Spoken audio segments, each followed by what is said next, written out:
A ex-primeira-dama, Michele Bolsonaro, em um momento de grande frustração, foi chamada a deixar Brasília. A tensão estava no ar desde o início do evento, quando a ex-primeira-dama se viu diante de um público desinteressado e, pior, hostil. Em um ato impulsivo, ela não hesitou em desferir palavras duras contra aqueles que a vaiavam. A raiva transbordou de seus lábios quando ela disparou. Não adianta falar vaza, queridos. Eu sei que Deus vai tirar as escamas de seus olhos.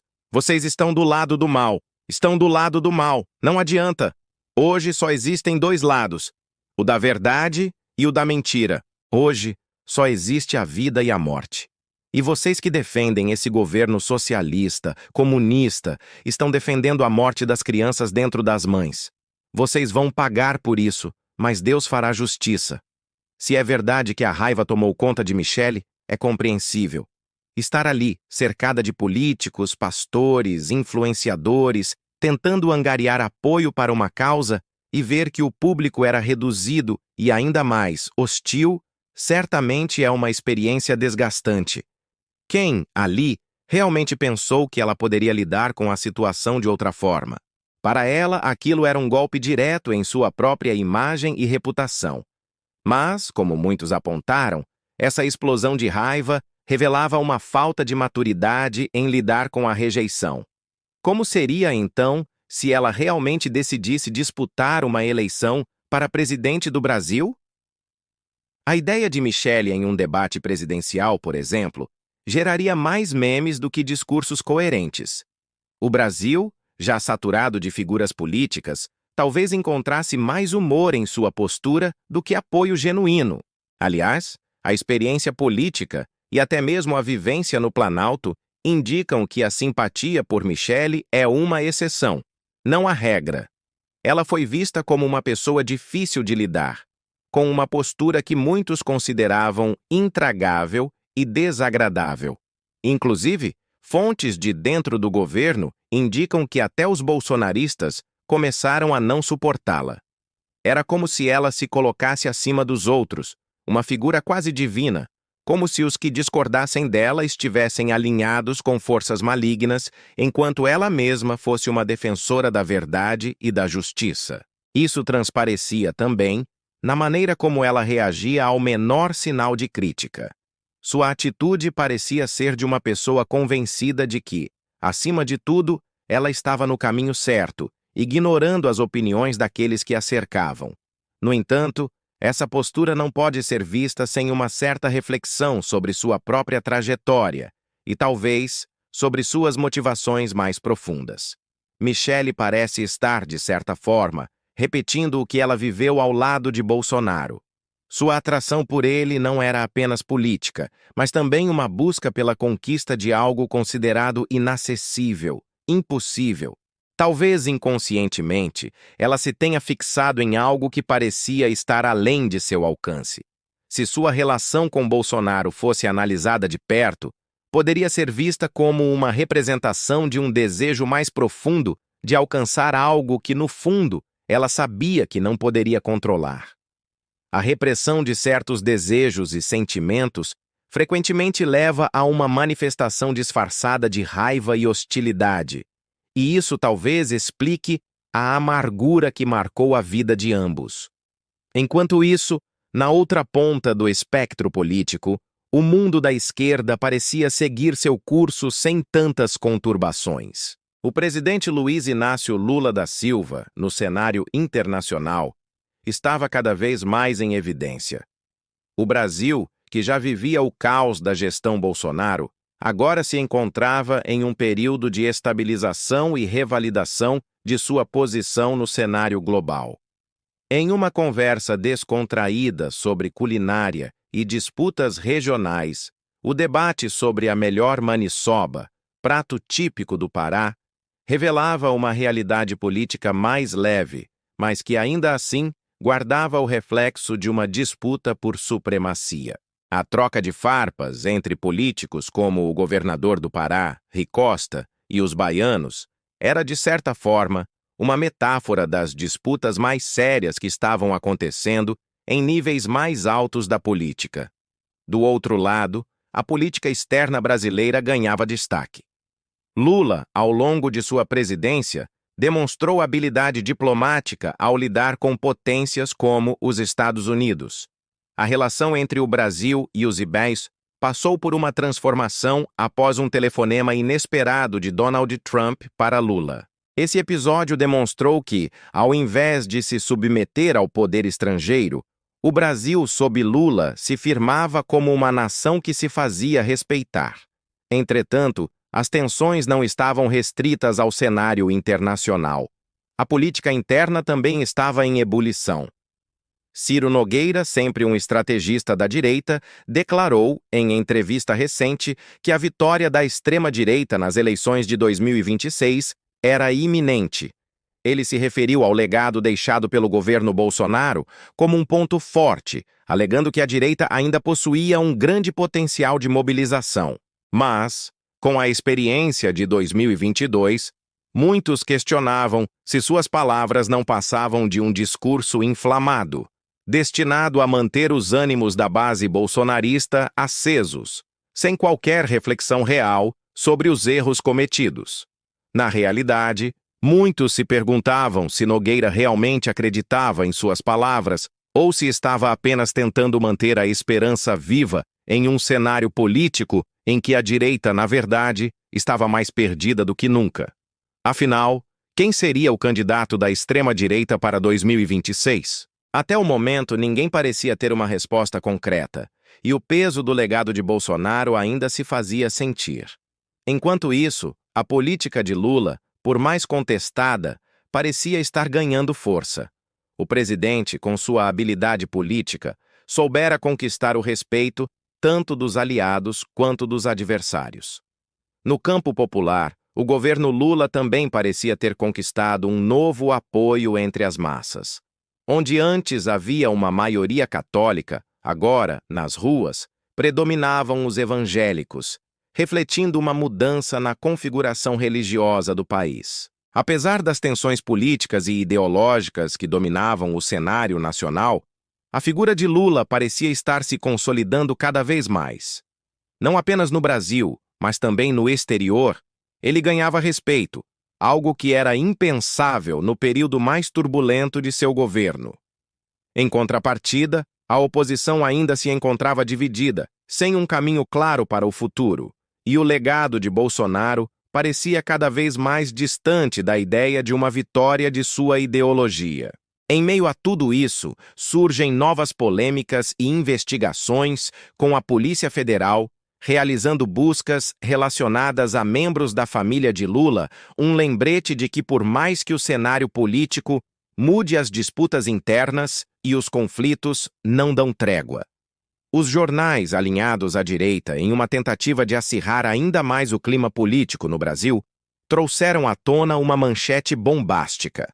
A Polícia Federal estaria investigando o irmão do presidente Luiz Inácio Lula da Silva em um suposto escândalo envolvendo o INSS. Mas essa notícia, que soava como mais uma estratégia de desconstrução, levantou algumas questões. O fato de o irmão de Lula ser investigado por um possível envolvimento em fraudes não significa, de fato, que ele tenha algo a ver com o governo ou com o Partido dos Trabalhadores. Ao contrário do que muitos tentaram insinuar, ele não ocupa cargos políticos nem tem vínculo com qualquer decisão governamental, o que tornaria qualquer tentativa de politizar a situação absolutamente desnecessária. A questão toda, no entanto, acaba revelando algo mais profundo, uma diferença gritante entre os governos de Lula e Bolsonaro. Durante o período em que Bolsonaro esteve no poder, o discurso era claro.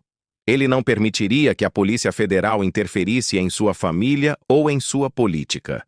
Bolsonaro chegou até a usar termos pejorativos em relação às investigações que poderiam envolvê-lo ou aos seus parentes. Essa postura contrastava diretamente com a atitude do governo Lula, que se mostra comprometido em garantir que a Polícia Federal atue com independência, sem qualquer interferência e sem temer investigar quem quer que seja parente aliado ou adversário político. O governo Lula, por meio da Controladoria Geral da União, e com o apoio da Receita Federal e da Polícia Federal, tem atuado ativamente na investigação de fraudes que foram identificadas no INSS com raízes que remontam ao governo Bolsonaro. A falcatrua, já apontada por peritos médicos em 2018, foi ignorada e até encoberta por figuras do governo Bolsonaro. A corrupção, infelizmente, não se limitou a um único ano, mas se estendeu até 2022, quando os envolvidos perceberam que sua boquinha estava prestes a acabar e tomaram medidas desesperadas. E mesmo com as denúncias e alertas feitos, nada foi feito. Nenhuma ação preventiva ou corretiva foi tomada na época. O que os brasileiros agora veem é que, mesmo diante de possíveis irregularidades que envolvem até o próprio irmão de Lula, o presidente não hesitará em permitir investigações. Não há nenhum tipo de blindagem, pois a máxima de que ninguém está acima da lei se aplica igualmente a familiares ou correligionários. Esse compromisso com a verdade e com a justiça tem sido um pilar do governo de Lula, especialmente em comparação com a postura autoritária de Bolsonaro, que tentava proteger sua família e seus aliados de qualquer tipo de investigação ou questionamento. Enquanto isso, no cenário político nacional, os holofotes se voltam para outros eventos que também trazem à tona as diferenças entre as posturas políticas do atual governo e a oposição. Por exemplo, houve um debate fervoroso sobre a popularidade do presidente Lula, com algumas pesquisas mostrando que ele lidera com folga nas intenções de voto, seja contra Bolsonaro, Michele Bolsonaro ou outros possíveis candidatos. Muitos observam que, apesar das tentativas de protesto e manifestações da oposição, o número de participantes tem diminuído drasticamente. E mesmo quando a direita tenta organizar eventos, o que se observa são mais vendedores ambulantes nas ruas do que apoiadores efetivos, algo que só reforça a fragilidade dessa oposição. Essa diminuição de apoios também está refletida na estratégia adotada por figuras como Ciro Nogueira, que, em uma tentativa de reverter a situação, afirmou que, com o time certo em campo, a direita ganharia as eleições de 2026. Contudo, suas palavras parecem desprovidas de convicção, especialmente considerando o fracasso eleitoral de 2022 no Piauí, onde suas previsões de vitória para candidatos locais não se concretizaram. Essa frustração é, sem dúvida, um reflexo das dificuldades enfrentadas pela direita brasileira em conseguir se reorganizar, especialmente depois do desgaste causado pela gestão Bolsonaro. Por outro lado, o governo de Lula tem avançado em várias frentes, trazendo uma série de reformas e medidas que visam diminuir as desigualdades sociais no Brasil. Uma das mais significativas foi a reforma no imposto de renda, que isenta quem ganha até R$ 5.000 e reduz a carga tributária para quem recebe até R$ 7.300. Essa medida foi uma das mais justas e necessárias para aliviar a carga dos trabalhadores, mas também um grande passo em direção à justiça social ao colocar a conta das isenções sobre os ombros dos mais ricos. Além disso, o governo propôs a medida provisória 133, que buscava uma tributação mais justa para os bilionários bancos e empresas de grandes apostas, com o objetivo de garantir investimentos em saúde, educação e previdência para o futuro do país. Embora a medida tenha sido derrubada no Congresso, a decisão foi vista como uma escolha consciente de proteger os interesses dos mais ricos em detrimento dos pobres, que continuaram a arcar com a maior parte dos custos do sistema. Essa derrota, contudo, não desanimou o governo, que segue comprometido com as reformas sociais e com a proteção dos direitos dos trabalhadores. Nesse contexto, a narrativa que se constrói é de que, apesar das dificuldades e das pressões políticas, o governo de Lula segue firme no objetivo de reduzir as desigualdades no Brasil. Ao longo de seu mandato, o presidente tem demonstrado um compromisso inabalável com a justiça social, com o respeito aos direitos dos mais pobres e com a defesa da democracia. Mesmo diante dos ataques e das tentativas de desestabilização por parte da oposição, que busca usar a Polícia Federal e outras instituições para enfraquecer o governo, Lula tem mostrado que ninguém, nem mesmo seus familiares, está acima da lei. O mais importante para Lula e seus aliados é que o povo brasileiro está cada vez mais consciente do que está em jogo. O jogo político no Brasil não se resume a interesses pessoais ou partidários, mas envolve a construção de um país mais justo e igualitário para todos. E é essa visão de futuro, essa luta incansável por uma nação mais democrática e inclusiva, que o governo Lula segue defendendo enquanto a oposição tenta, de todas as formas, colocar obstáculos no caminho do progresso. Mas a verdade é que, por mais que tentem, a força do povo é maior, e o futuro do Brasil será determinado pela vontade das suas ruas, não pela pressão de poucos poderosos.